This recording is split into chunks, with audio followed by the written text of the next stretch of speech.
सरकारको न्यूनतम साझा कार्यक्रमको प्रभावकारी कार्यान्वयन गर्न प्रधानमन्त्री दाहालले फेरि दिए निर्देशन। कान्तिपुर समाचारमा आज राष्ट्रपतिको निर्वाचन मिति नजिकै जाँदा दलहरू आआफ्नै अलमलमा। लान्छना पुष्टि गर्न राष्ट्रिय स्वतन्त्र पार्टीका सभापति लामिछानेलाई कान्तिपुर मिडिया ग्रुपका अध्यक्ष सिरोहियाको चुनौती। अन्तर्राष्ट्रियमा भूकम्पले टर्की र सिरियामा मृत्यु हुनेको सङ्ख्या 7,800 नाघ्यो।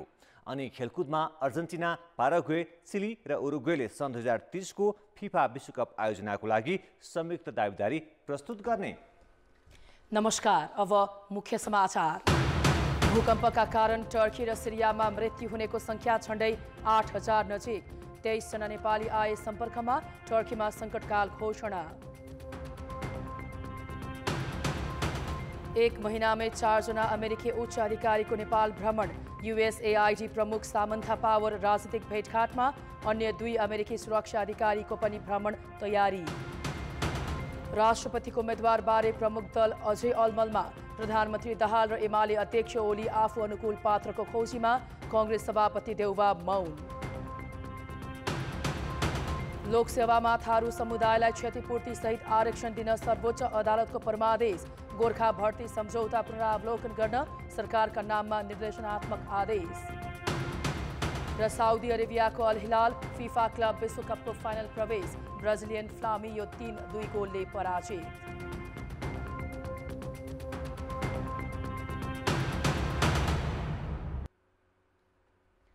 सर्वोच्च अदालतले लोकसेवाले लिने परीक्षामा थारू समुदायलाई आरक्षण दिन सरकारका नाममा परमादेश जारी गरेको छ।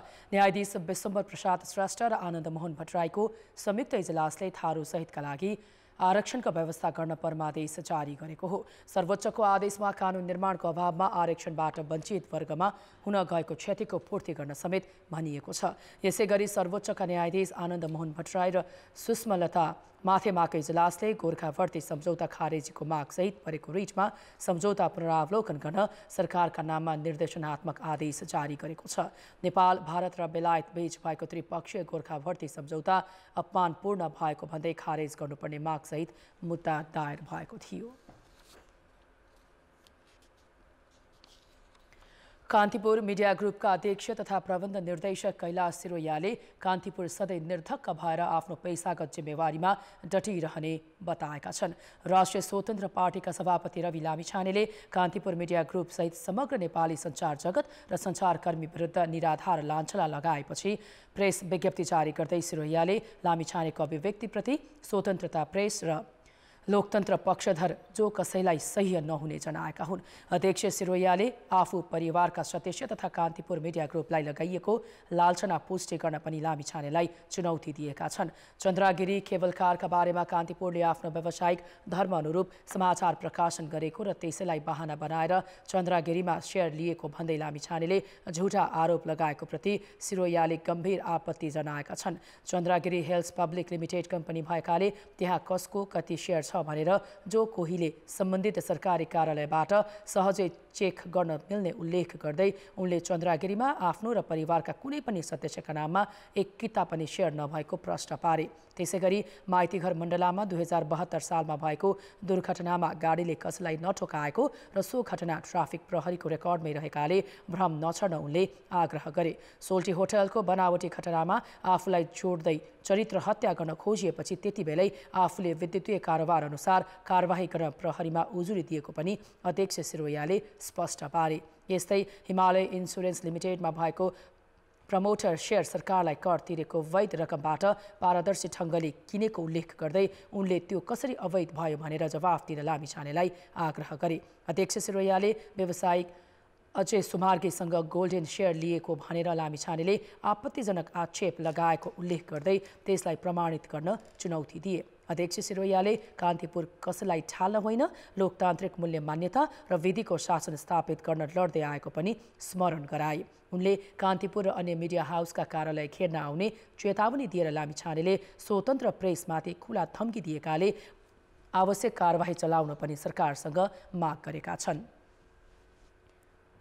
यसका साथै लामिछानेको अभिव्यक्तिका विषयमा धारणा सार्वजनिक गर्न पनि उनले राष्ट्रिय स्वतन्त्र पार्टीसँग आग्रह गरेका छन्। लामिछानेले धम्की दिए झैँ कुनै पनि पत्रकार, कर्मचारी या कार्यालयमाथि कुनै पनि किसिमको भौतिक आक्रमण गरिए त्यसको जिम्मेवारी लामिछाने र उनकै पार्टीले लिनुपर्ने पनि अध्यक्ष सिरोयाले उल्लेख गरेका छन्।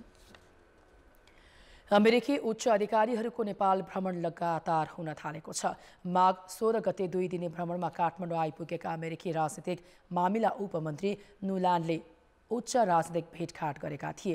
उपसहायक राज्यमन्त्री अख्तर र निर्देशक लाउवाचारले फागुनमा हुने भ्रमणमा पनि महत्त्वपूर्ण राजनीतिक भेटघाट हुने तयारी छ। पछिल्लो समय नेपालको आन्तरिक मामिलामा अमेरिकाले चासो दिँदै आएको छ।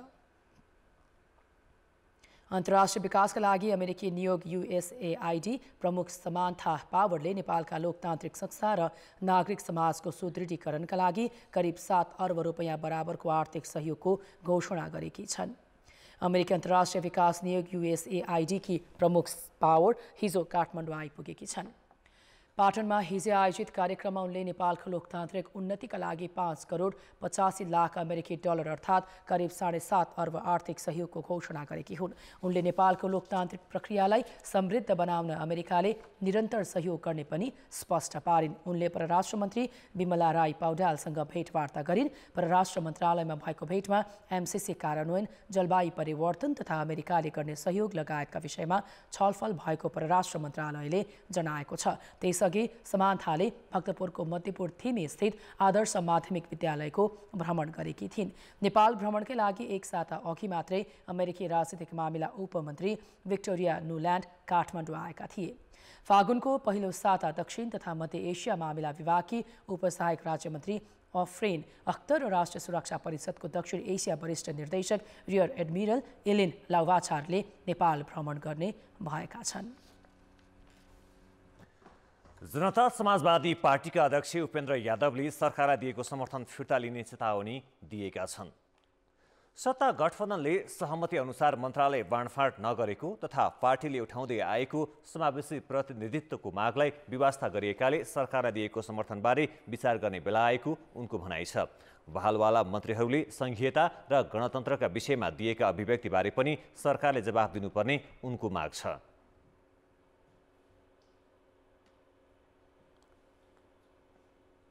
हामी सरकारमा छैनौँ, सत्तामा छैनौँ, त्यसको भागीदारी होइनौँ, तर हामीले समर्थन दिएका छौँ। त्यो समर्थन चाहिन्छ कि चाहिँदैन भन्ने बेला अब आइसक्यो। समर्थन चाहिँ निरन्तर चाहिन्छ भने हामी जारी दिन तयार छौँ, तर अघि मैले उठाएका प्रश्नहरूको जवाब र सरकारको स्थिति स्पष्ट हुनुपर्छ।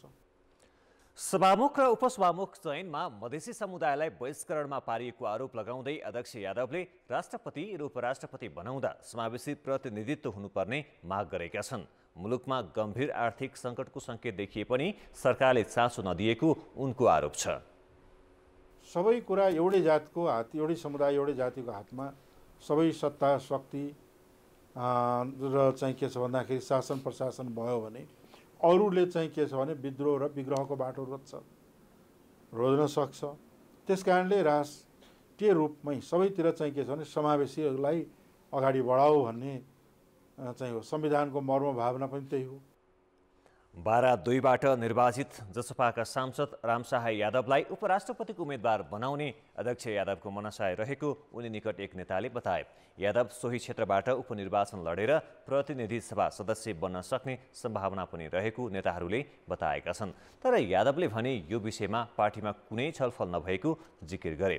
सहमति अनुसार मन्त्रालय नपाएपछि जसपाका अध्यक्ष यादव प्रधानमन्त्री पुष्पकमल दाहालसँग पनि रुष्ट छन्। नागरिक उन्मुक्ति पार्टीले सुदूरपश्चिम प्रदेश सरकारलाई विश्वासको मत नदिने निर्णय गरेको छ। रेशम चौधरीको रिहाई नभएसम्म कुनै पनि दललाई विश्वासको मत नदिने अडानमा पार्टी कायम रहेको नेताहरूले बताएका छन्। सुदूरपश्चिम प्रदेशका मुख्यमन्त्री राजेन्द्र रावलले आज प्रदेश सभामा विश्वासको मत लिने तयारी गरेका थिए, तर काठमाडौँको डिल्ली बजार कारागारमा संरक्षक रेशम चौधरीसँग छलफलपछि उन्मुक्ति पार्टी यो निर्णयमा पुगेको हो। प्रतिनिधि सभामा उन्मुक्ति पार्टीका प्रमुख सचेतक रहेका गङ्गा चौधरीले सुदूरपश्चिमका 7 जना प्रदेश सभा सदस्य समेत सहभागी छलफलमा सो निर्णय भएको बताए। उन्मुक्तिको यो निर्णयसँगै सुदूरपश्चिम सरकार सङ्कटमा परेको छ। टिकापुर घटनामा दोषी ठहर भएका रेशम चौधरीको रिहाई, लाल आयोगको प्रतिवेदन सार्वजनिक गर्नुपर्ने लगायतका माग पूरा नभएसम्म सङ्घ र प्रदेशको कुनै पनि गठबन्धनमा सहभागी नहुने उन्मुक्तिले बताउँदै आएको छ।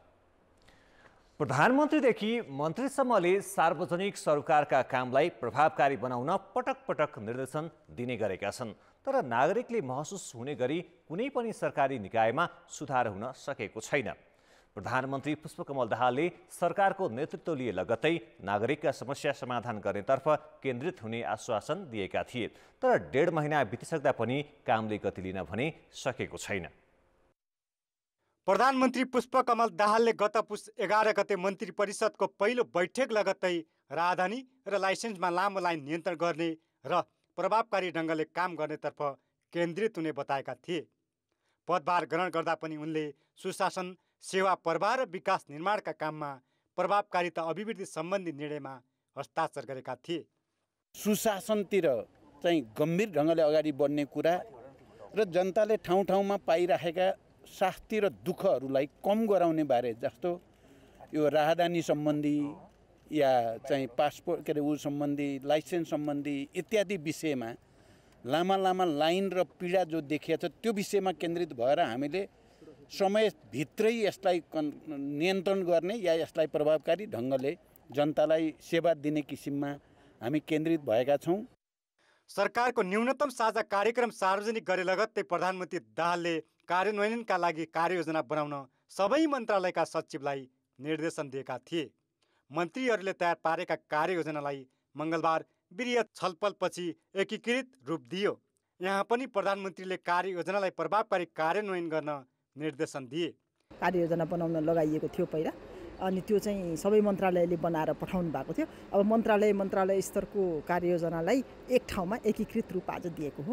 कुन कुन मन्त्रालयबाट के कामहरू गर्ने, सरकारको प्राथमिकताका कुराहरू र त्यसलाई समयबद्ध गरेर कहिले कसरी कुन एक्टिभिटिजहरू सञ्चालन गर्ने भन्ने बारेमा छलफल भयो र त्यस सन्दर्भमा सामान्य प्रधानमन्त्रीज्यूबाट यसको तदारुकताका साथ प्रतिफल प्राप्त हुने गरी, रिजल्ट देखिने गरी कार्यान्वयन गर्नको लागि निर्देशन भयो। खास गरी प्रधानमन्त्री दाहाल र मन्त्रीहरूले सार्वजनिक सेवा प्रवाह र विकास निर्माणमा प्रभावकारितालाई जोड दिँदै आए पनि सरकारी संयन्त्रमा देखिएको ढिलासुस्ती उस्तै छ। यो अवधिमा नागरिकहरूले पनि कुनै परिवर्तन महसुस गरेका छैनन्। भिडभाड देखिन्छ, काम त्यति छिटो पनि भएको देखिँदैन। छाप हान्नको लागि मात्रै अहिलेसम्म होइन, त्यो पनि अब 15-20 मिनट भइसक्यो। एकैचोटि त्यो थुप्रो लाइन लगाएर राख्दो रहेछ। तलतिर गयो त पासपोर्टको लाइनमा त्यस्तै छ। यहाँ आयो, अब भित्र लगेर गराउनु भन्नुहुन्छ, त्यहाँबाट आएर हामीले यहाँ कुरेर बस्नुपर्छ। व्यवस्थापन खै त्यस्तो सुध्रिएको चाहिँ मैले देखाएको छैन सर। यतिखेर प्रधानमन्त्री दाहाललाई 1.5 महिना अघि आफैले गरेको प्रतिबद्धताले पछ्याइरहेको मात्र छैन, काम देखाउने चुनौती समेत बढेको छ। यसका लागि सरकारले प्रशासनिक तथा राजनीतिक संयन्त्रलाई विश्वासमा लिनुपर्ने देखिन्छ। कान्तिपुर समाचारका लागि क्यामेरामा विनोद कोजुका साथ प्रकाश मम, काठमाडौँ। अब जनताको आवाज हामीले साथै प्रदेशमा सोधेका छौँ, प्रधानमन्त्रीले दिएको निर्देशन समयमै किन कार्यान्वयन नभएको होला? जनताको आवाज उहाँले आफू एकदमै जनतालाई विश्वास दिलाउने खालको एउटा वातावरण सृजना गर्नुपर्ने हुन्छ। राजनीतिक अंशबन्ध नमिलेको कर्मचारी होस् अथवा नेताहरूले भनेको चाहिँ उहाँले दिएको निर्देशनलाई चाहिँ मान्नु पर्यो। तल्लो निकायले नमान्नुको कारण मलाई लाग्छ उहाँहरूले पनि केही न केही कमजोरी गरिराख्नु भएको छ। कर्मचारीले गर्दा अब ढिलासुस्ती भएको हुन सक्छ। यो चाहिँ अटोरिपर्नु हो। पुरै सिट संख्या भएको दलका प्रधानमन्त्री भएको अवस्थाले पनि देशको सिस्टमै चेन्ज नगरिकन प्रधानमन्त्रीले बोलेको भरमा सबै कुराहरू कार्यान्वयन हुँदैन। देशप्रतिको उत्तरदायित्व वा विधि विधान पद्धति र सरकारले अब सिस्टममा नचल्नुको कारण हो। विभिन्न दलहरूको स्वार्थ बाजिँदाखेरि चाहिँ प्रधानमन्त्रीले दिएको निर्देशन चाहिँ कार्यान्वयनमा नआएको हो। निर्देशन नमान्नेलाई चाहिँ कारबाही नगर्ने परिपाटीले गर्दाखेरि अनुशासन, इमानदारिता छैन। संस्थागत निर्णय र व्यक्तिगत निर्देशन मौखिक निर्देशनमा गुणात्मक रूपमा अन्तर हुन्छ। प्रधानमन्त्री र मन्त्रीहरूले नै आफू जो बोलेका हुन्छन् उनीहरूले आफूले बोलेको कुरा नै पुरा गरेका हुन्नन्। हरेक क्षेत्रमा राजनीतिक भर्ती छ। राम्रो सिस्टम डेभलप गरेर अगाडि जान सकेको भए प्रधानमन्त्रीको निर्देशनको आवश्यकता पर्दैन थियो।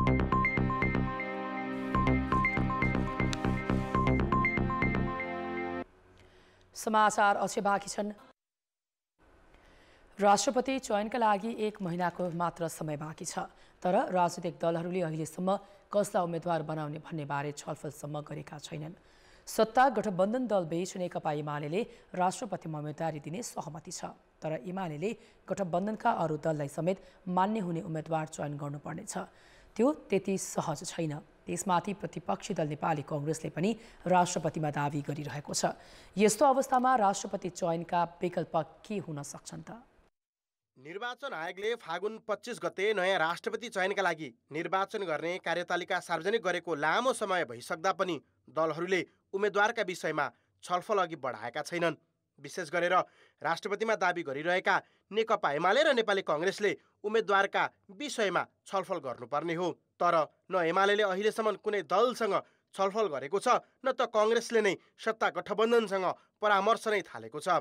नेपालमा हाम्रो पार्टी र हाम्रो पार्टीको नेताहरूको सोच चाहिँ यो राष्ट्रपति पदले पनि मुलुकको अखण्डता र सार्वभौम सत्तालाई चाहिँ एकताबद्ध राख्न मद्दत गर्छ भनेर सोचिरहेको छैन। अहिले नेपाली कांग्रेसमा या नेकपा एमालेमा या माओवादीमा राष्ट्रपतिको परिकल्पना गर्दा आफ्नै पार्टीको गरिरहेका होलान्। हरेक नेताले आफ्नो एसम्यान गरिरहेका होलान्। सत्ता गठबन्धनका दलहरू नै राष्ट्रपति कसलाई बनाउने भन्नेमा छलफल गर्न समय बाँकी नै रहेको बताउने गरेका छन्। अब जहाँसम्म चर्चा हुनु पर्थ्यो भन्ने कुरा चाहिँ तपाईलाई थाहा छ कि निर्वाचनको नोमिनेसन गर्न नै अझ हामीसित 20-22 दिन बाँकी छ। अलि अझै बहस गर्ने बेला अझै भइसकेको छैन, त्यो अवस्थामा अझै पुगेको छैन, त्यो पाको बन्नुपर्छ। त्यसको लागि अहिलेको यो परिस्थितिमा राष्ट्रपतिको उम्मेद्वार बनाउन दलभित्र विभिन्न 4 विकल्प देखिन्छन्, जसमा पहिलो विकल्प हो एमाले अध्यक्ष ओलीले दिने नामलाई स्वीकार गर्ने। दोस्रो, प्रधानमन्त्री दाहालले रोजेको एमालेकै उम्मेद्वार। तेस्रो, एमाले कांग्रेस बाहेकका दलबाट गठबन्धनको साझा उम्मेद्वार बनाउने। र चौथो विकल्प विपक्षी गठबन्धनबाट राष्ट्रपतिको उम्मेद्वार बनाउने। एमाले अध्यक्ष केपी शर्मा ओलीको रोजाइमा जो पर्छ उसैलाई उम्मेद्वार बनाउने सम्भावना छ। ओलीले आफ्ना वफादार कार्यकर्तालाई राष्ट्रपतिमा अघि सार्ने छनक बुझेपछि प्रधानमन्त्री दाहाल झस्किएका छन्। एमालेलाई राष्ट्रपति दिनै पर्ने भए संविधान सभाका पूर्व अध्यक्ष सुभाष चन्द्र नेङमाङ वा बागमती प्रदेशका पूर्व मुख्यमन्त्री अष्टलक्ष्मी साक्यको नाम भए सहज हुने बुझाइमा दाहाल देखिन्छन्। त्यसो त प्रधानमन्त्री दाहालले सकेसम्म आफ्नै पार्टीबाट राष्ट्रपति बनाउने चाहना नराखेका होइनन्। आफै प्रधानमन्त्री भएका बेला आफ्नै पार्टीबाट राष्ट्रपतिको उम्मेद्वार बनाउन नसक्ने अवस्थामा दाहालको रोजाइ एकीकृत समाजवादीका अध्यक्ष माधव कुमार नेपाल पनि हुन्। तर एमाले अध्यक्ष ओली त्यो स्वीकार्न तयार छैनन्। गठबन्धन दलभित्र कस्तो व्यक्तिलाई उम्मेद्वार बनाउने भन्नेमा अहिलेसम्म परामर्श नहुनु र प्रतिपक्षी दल कांग्रेसले पनि छलफल नथाल्नुले राष्ट्रपति कस्तो व्यक्ति हुन्छन् अन्यल कायमै रहेको छ। कान्तिपुर समाचारका लागि क्यामेरामा सञ्जय रुइटेलका साथमा विकास आचार्य, काठमाडौँ। तत्कालीन 5 दलीय गठबन्धन जोगाउन नसक्दा सङ्घ र प्रदेश सरकार मात्र होइन, सभामुख समेत आफ्नो बनाउन नसकेको नेपाली कांग्रेसको ध्यान अब राष्ट्रपतिको चुनावमा छ। त्यही कारण कांग्रेसले आफ्नो उम्मेदवारी अघि बढाउने तयारी गरेको छ। गठबन्धन जोगाउन नसक्दा गत पुस 10 गते अप्रत्याशित रूपमा बालुवाटारबाट बाहिरिएका नेपाली कांग्रेसका सभापति शेरबहादुर देउवा त्यस यता कुनै पनि सार्वजनिक कार्यक्रममा सहभागी भएका छैनन्। उनले सञ्चार माध्यममा प्रतिक्रिया समेत दिएका छैनन्। त्यति मात्र होइन, सभापति देउवाले पार्टीको केन्द्रीय समितिको बैठक समेत टार्दै आएका छन्। त्यही कारण पार्टीभित्रै देउवाको आलोचना समेत भइरहेको छ। कि गठबन्धन गर्नु हुँदैन थियो, गठबन्धन गरिसकेपछि किन गठबन्धन टुट्यो, गठबन्धन टुटिसकेपछि किन फेरि विश्वासको मत दियो, अहिले फेरि किन राष्ट्रपतिको लागि हामी चाहिँ एकदमै त्यो ढोकामा कुरेर बस्नुपर्ने अवस्था किन आयो। राष्ट्रिय राजनीतिका अरू मुद्दाहरू छन्, अरू विभिन्न विषयमा कांग्रेस पार्टीले समीक्षा गर्नुपर्ने, जवाफ दिनुपर्ने विषयहरू छन्। तर दुःखको कुरा चाहिँ कांग्रेस पार्टी आफ्नो सङ्गठनको बलमा अगाडि बढ्ने भन्दा पनि केही पद प्राप्ति हुन्छ कि भनेर त्यसलाई कुरेर अल्मलिएर बस्ने कुरा चाहिँ यसले पार्टीलाई क्षति गर्छ। महत्त्वपूर्ण पद र अवसर गुमाउँदै गएको काङ्ग्रेसको अबको ध्यान फागुन 25 गते हुने राष्ट्रपति निर्वाचनमा छ। यही चुनावबाट माओवादी केन्द्रलाई आफ्नो पक्षमा ल्याउने र राष्ट्रपति पद हातमा लिने दाउ मात्र होइन, उसले पुरानै गठबन्धन कायमै गर्न चाहेको छ। त्यही कारण सभापति देउवाले माओवादी केन्द्रलाई नचिड्याउने र केही समय चुपचाप बस्ने नीति लिएका हुन्। दलको बैठक, दलको कार्यसमितिको बैठक गरिराखेका छौँ र त्यसका सँगसँगै चाहिँ त पदाधिकारीहरू, पूर्व पदाधिकारीहरूको पनि बैठकहरू नियमित बसेर यी कामहरू सम्पादन गर्दैछौँ। अब यो संसदको चाहिँ त यो निर्वाचन सम्बन्धी कुरा सकिसकेपछि अनि त्यसपछि हामी केन्द्रीय कार्यसमितिमा बसेर एकदमै चाहिँ त गम्भीर रूपले निकै समय दिएर छलफल गर्छौँ। गठबन्धन टुटिसकेपछि नेपाली काङ्ग्रेसले कुनै न कुनै रूपमा कोर्स करेक्सन गर्ने प्रक्रियाबाटै अगाडि बढ्न खोजेको छ। यसरी अगाडि बढ्न खोज्दाखेरि पुरानो गठबन्धनका सहयात्री साथीहरू र त्योभन्दा बाहेक पनि नयाँ साथीहरूलाई पनि समेटेर एउटा सहमतिको राजनीति मुलुकमा प्रारम्भ गर्नुपर्छ भन्ने नेपाली काङ्ग्रेसको धारणा छ। सभापति देउवालाई सार्वजनिक कार्यक्रम वा सञ्चार माध्यममा बोल्दा विवादित भइन्छ कि भन्ने डर छ। त्यसमाथि अहिले नै सरकारको आलोचना गर्दा प्रधानमन्त्री पुष्पकमल दाहाल भड्किने जोखिम देखेका देउवाको मौन कूटनीतिले कति काम गर्छ फागुनपछि मात्रै थाहा हुनेछ।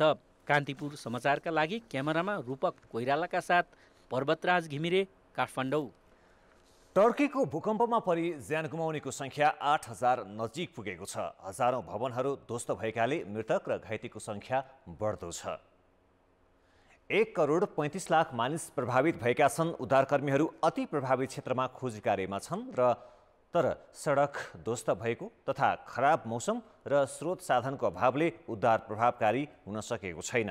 सोमबार 7.8 स्केलको शक्तिशाली भूकम्प जाँदा टर्कीमा अस्पताल, स्कुल र आवासीय क्षेत्रहरू भत्किएका छन् भने 10,000 मानिसहरू घाइते भएका र टर्की र उत्तरी सिरियामा असङ्ख्य घरबार विहीन बनेका छन्।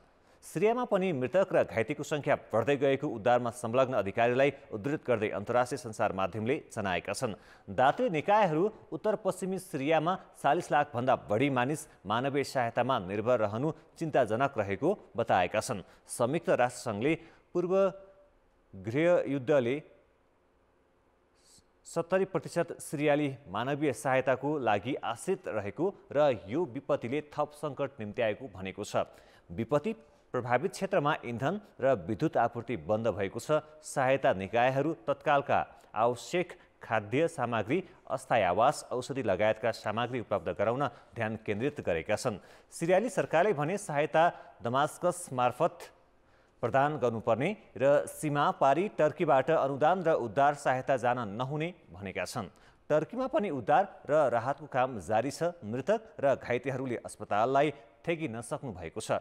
टर्की स्थित गैर आवासीय नेपाली सङ्घका महासचिव विनोद पौडेलका अनुसार भूकम्प प्रभावित नेपालीको खोजी र सम्पर्कको प्रयास जारी छ। अहिलेसम्म 14 विद्यार्थी, 4 जना घरेलु कामदार सहित 23 नेपाली सम्पर्कमा आएका छन्। घरेलु कामदारका रूपमा कार्यरत थप 2 नेपाली महिला सम्पर्कमा नआएकाले खोजी भइरहेको पौडेलले जानकारी दिए। 100 वर्ष यता टर्कीमा यो भूकम्प सबैभन्दा शक्तिशाली भएको जनाइएको छ। अब पालो जनमतको। जनमतमा आज हाम्रो प्रश्न छ, बिना अध्ययन स्वास्थ्य विज्ञान प्रतिष्ठान थप्ने सरकारी आश्वासनलाई के भन्ने? ए सबैलाई रिझाउने प्रयास, बी व्यापारिक स्वार्थ र सी हचुवामा आश्वासन। जनमतको अन्तिम परिणाम आज साँझ 8 बजेको कान्तिपुर समाचारमा प्रसारण गर्नेछौँ। कृपया NEWS news space A, B वा C टाइप गरी 34001 मा SMS गरी आफ्नो मत व्यक्त गर्नुहोला। विराटनगरको कोशी अस्पतालको सेवा प्रवाहमा समस्या रहेको अस्पतालले जनाएको छ। दैनिक ओपिडीमा 1500 भन्दा बढी सेवाग्राही आए पनि दक्ष जनशक्तिको अभावले प्रभावकारी सेवा दिन नसकिएको अस्पतालका फिजिसियन डाक्टर रोशन खड्काले बताए। मङ्गलबार विराटनगरमा पत्रकारहरूसँग कुराकानी गर्दै अस्पतालका विभागीय प्रमुखहरूले अस्पतालमा 2वटा भवन निर्माणको चरणमा रहेकाले अस्पतालले भने जति बिरामीलाई अस्पतालमा भर्ना गर्न नसकेको बताए। यस्तै अस्पतालमा इमर्जेन्सी कक्ष र अर्थोपेडिक वार्डमा पुराना बेड भएकाले बिरामीलाई सुत्न पनि समस्या भएको बताइएको छ। सङ्खुवा सभाका महिलाहरू जङ्गलमा खेर गइरहेको सिस्नुबाट अल्लाका कपडा बुनेर स्वरोजगार बनेका छन्। तर अस्वस्थ प्रतिस्पर्धाले अल्लो कपडाको मूल्य नपाउँदा खुसी भने देखिएका छैनन्।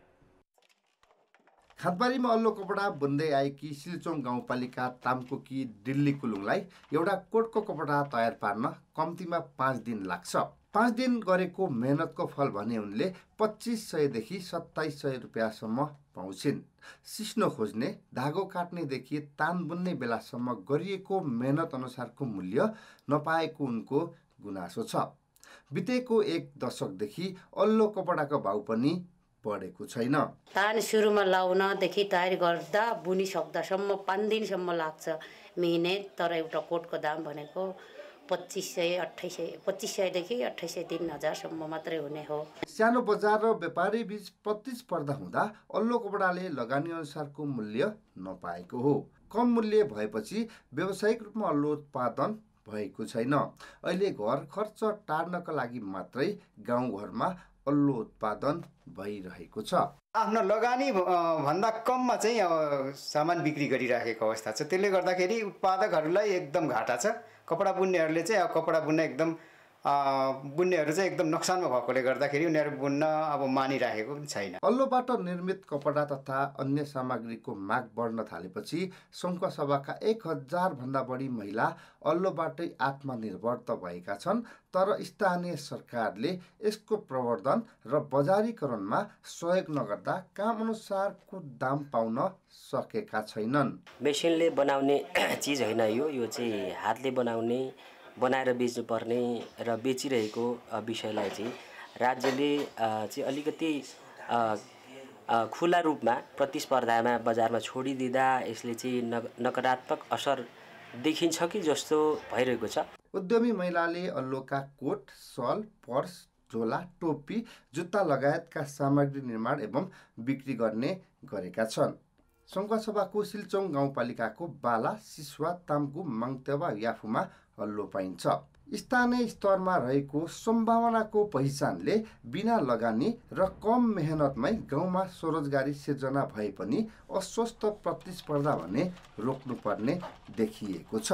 कान्तिपुर समाचारका लागि दिपेन्द्र साक्य, सङ्खुवा सभा। आर्थिक र अन्तर्राष्ट्रिय समाचार अझै बाँकी छन्। अर्थ र विकास। सरकारले अन्तर्राष्ट्रिय लगानीकर्तालाई लगानी गर्न आह्वान गरिरहन्छ। वर्षेनी लगानी बढ्ने अपेक्षा हुन्छ, तर लगानी किन बढेन यसको खोजी भएकै छैन। सामान्यतः अन्तर्राष्ट्रिय लगानीकर्ताले लगानी गर्दा प्रतिफलको पूर्वानुमान गर्छन्। त्यसबारे जानकारी दिन देशहरूले रेटिङ गराउने चलन छ। तर नेपालले अहिलेसम्म आफ्नो रेटिङ गराउन सकेको छैन। 3 वर्ष अघि रेटिङको खर्च बिहोर्ने दाता र रेटिङ गर्ने कम्पनी छानेको सरकारले काम भने अघि बढाउन सकेको छैन। सरकारले आर्थिक वर्ष 2075-76 को बजेटमा देशको सार्वभौम साख मूल्याङ्कन अर्थात् क्रेडिट रेटिङ गर्ने घोषणा गरेको थियो। लगानीकर्ताले लगानी गर्नु पूर्व त्यो देशको क्रेडिट रेटिङ कस्तो छ भन्ने जानकारी लिने गर्छन्। त्यसैका लागि प्राय देशले क्रेडिट रेटिङ गर्ने गर्छन्। लगानी गर्ने वातावरण, लगानीबाट प्राप्त हुने प्रतिफल लगायतका विषयमा जानकारी लिन क्रेडिट रेटिङ आवश्यक पर्छ। तर नेपाल सरकारले विदेशी लगानी भित्राउने विषयलाई जोडतोडले उठाउने गरे पनि कन्ट्री रेटिङ गर्न भने सकेको छैन। साख मूल्याङ्कन सोभरेन क्रेडिट रेटिङ गर्ने विषय चाहिँ अहिले नेपाल सरकारको नीतिगत प्राथमिकता एवं न्यूनतम कार्यक्रममा समेत समेटिएको विषय छ।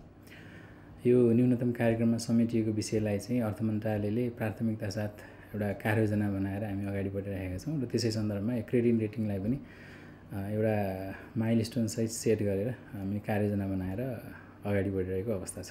रेटिङका लागि दाता खोज्नै सरकारलाई 1 वर्ष लाग्यो। त्यसपछिको अर्को वर्षमा डिएफआइडीले रेटिङ गरेको सबै रकम तिरिदिने भएपछि 2076 सालमा अन्तर्राष्ट्रिय रेटिङ कम्पनी फिचलाई रेटिङ गर्ने जिम्मा दियो।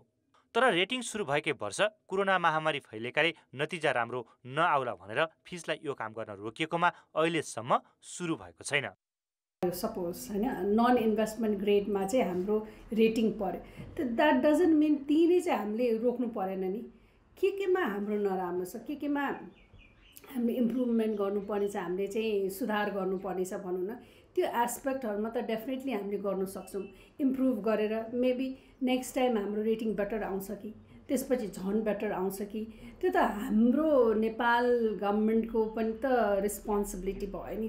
रेटिङ नहुँदा वैदेशिक लगानी मात्र प्रभावित भएको छैन, बैंकहरूलाई विदेशबाट ऋण ल्याउन समेत अप्ठ्यारो परेको छ। यदि हाम्रो क्रेडिट रेटिङ कन्ट्रीको हुन्थ्यो भने बाहिरबाट हामीले कर्जाहरू लिन चाहिँ सक्छौँ। धेरै प्रोजेक्टहरूलाई हामीले अगाडि चाहिँ बढाउन सक्छौँ लोन लिएर। हाम्रो आफ्नो कन्ट्रीको रेटिङ के छ थाहा छैन। थाहा नभएको अवस्थामा हामीले तिर्नुपर्ने ब्याज बढी पनि हुनसक्छ र चाहिँ हामीले पाउनुपर्ने लोन नपाइरहेको अवस्था पनि हुनसक्छ। रेटिङको नतिजाकै आधारमा अन्तर्राष्ट्रिय समुदायमा नराम्रो सन्देश जाँदैन, बरु लगानीकर्तालाई सहज हुन्छ। दक्षिण एसियाली मुलुकमा रेटिङ नगराउने नेपाल, भुटान र अफगानिस्तान मात्र हुन्। छिमेकी मुलुक भारतले रेटिङमा BBB पाएको छ। अमेरिकाको रेटिङ AAA छ। जति राम्रो रेटिङ भयो लगानीको वातावरण त्यति नै राम्रो मानिन्छ। कान्तिपुर समाचारका लागि क्यामेरामा विनोद कुजका साथमा सुधिल पोखरेल, काठमाडौँ। कोरोनाका कारण शिथिल बनेको पोखराको पर्यटन व्यवसाय बिस्तारै लयमा फर्किँदै थियो। तर आर्थिक मन्दीको प्रभाव, राजमार्ग मर्मतमा ढिलाइ, नयाँ विमानस्थलबाट अन्तर्राष्ट्रिय उडान हुन नसक्नु लगायत कारणले फेरि पर्यटकीय गतिविधि ओह्रालो लाग्न थालेको छ। तर माघ 1 गते भएको विमान दुर्घटनाले पोखरामा पर्यटक आवागमनलाई थप अस्थिर बनाएको छ। संघीय राजधानी काठमाडौँदेखि पोखरासम्मको दूरी 200 किलोमिटर मात्रै हो। हवाई मार्गबाट 25 मिनट र स्थल मार्गबाट 5 घण्टामै पोखरा काठमाडौँ आउजाउ गर्न सकिन्छ। तर बाटोको दुरावस्थाका कारण स्थल मार्गबाट यात्रा गर्नुपर्दा 8 देखि 10 घण्टासम्म लाग्ने गरेको छ। स्थल मार्गको प्रयोग कठिन बन्दै गएपछि पोखरा आउने पर्यटकको संख्या घट्दै गएको छ। पूर्व निर्धारित बुकिङ समेत धमाधम रद्द हुने क्रम नरोकिँदा यहाँको पर्यटन व्यवसाय नै धराशायी बन्ने जोखिम बढेको छ। एउटा त एयरपोर्टको प्रब्लम, जहाजको प्रब्लम भएपछि मान्छे वात्तै रूपमा घट्यो र अर्को कुरा हाम्रो जम्मै अहिले हाइवेहरू छन् बनाउने चरणमा भएको हुँदा अत्याधिक लामो समय लाग्ने स्थिति छ। अब त्यसले गर्दाखेरि के छ भने अहिले भन्नुपर्दाखेरि बाटोको प्रगति कम छ, बाटो रोकिने स्थिति छ। झन्डै 40,000 बेड क्षमताको पोखराको होटलहरूमा केही दिन अघिसम्म 40% बुकिङ थियो, जुन अकस्मात घटेर 15मा ओर्लिएको छ।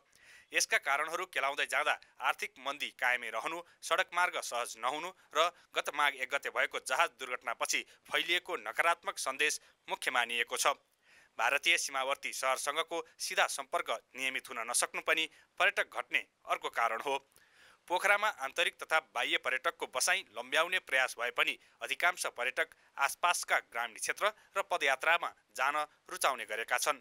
तर अहिले पर्यटक नै कम भएपछि पोखरासँगै पदयात्रा क्षेत्र र त्यहाँको होमस्टे पनि सकसमा छ। पहिला कोरोनापछि बिस्तारै राम्रो हुँदै थियो। अहिले प्लेन दुर्घटना भएपछि धेरै घट्यो। होटलतिर यतातिर जताततै घट्यो।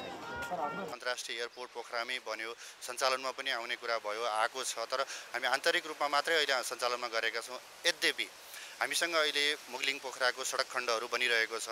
पोखरा आउनका लागि सहज वातावरण र सहज एक्सेसिबिलिटीको अभावका कारण पनि पर्यटकहरूको अलिकति आगमन न्यून भएको हो कि आन्तरिक पर्यटकहरूको भन्ने हाम्रो ठम्याइ छ। पोखराको पर्यटनमा निजी क्षेत्रको लगानी 12 खर्बभन्दा बढी छ।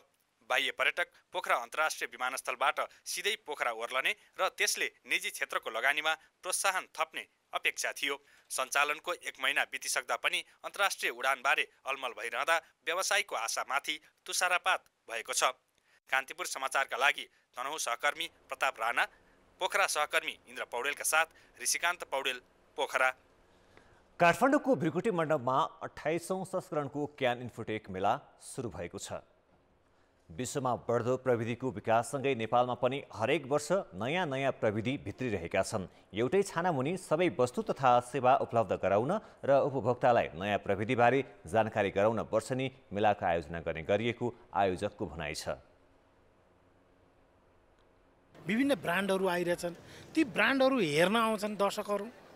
हेरेपछि आज मनपर्छ, आज लिनेले आजै बुक गर्न सक्यो, भोलि लिनेलाई भोलिलाई ठाउँ पायो, पर्सि लिने एकचोटि हेर्नु त पर्यो, बुझ्नु त पर्यो, कस्तो छ हेर्नु पर्यो भन्ने टाइपले चाहिँ तपाईँको एउटा इभेन्ट भइसकेपछि इभेन्टसँगै त्यसको व्यापार पनि हुन्छ। मेलामा सफ्टवेयर निर्माण कम्पनीहरूको पनि सहभागिता छ। सफ्टवेयर निर्माणका लागि नेपालमा प्रचुर सम्भावना भए पनि राज्यले नीति नबनाउँदा त्यसको गति लिन सकेको छैन। सरकारले ग्यारेन्टी लिने होइन, सरकारले पोलिसी ल्याउनु पर्यो होइन, सरकारले तपाईँको आइटी कम्पनीहरूलाई के गर्नु पर्यो, इम्पावरिङ गर्नु पर्यो, तिम्रो समस्या कहाँ छ के छ भन्नु पर्यो होइन। आइटी कम्पनी सरकारका जाने हो होइन, सरकार चाहिँ आइटी कम्पनीमा आउनु पर्यो के, उसले उसको ढोकामा आउनु पर्यो, भन्नु पर्यो होइन, उसको समस्यालाई तपाईँको बुझ्नु पर्यो। मेला माघ 28 गतेसम्म चल्नेछ। कान्तिपुर समाचार अहिलेलाई सकियो। यसपछि गुड मर्निङ नेपाल हेर्न सक्नुहुनेछ। कान्तिपुर टेलिभिजन हेर्दै गर्नुहोला। नमस्कार।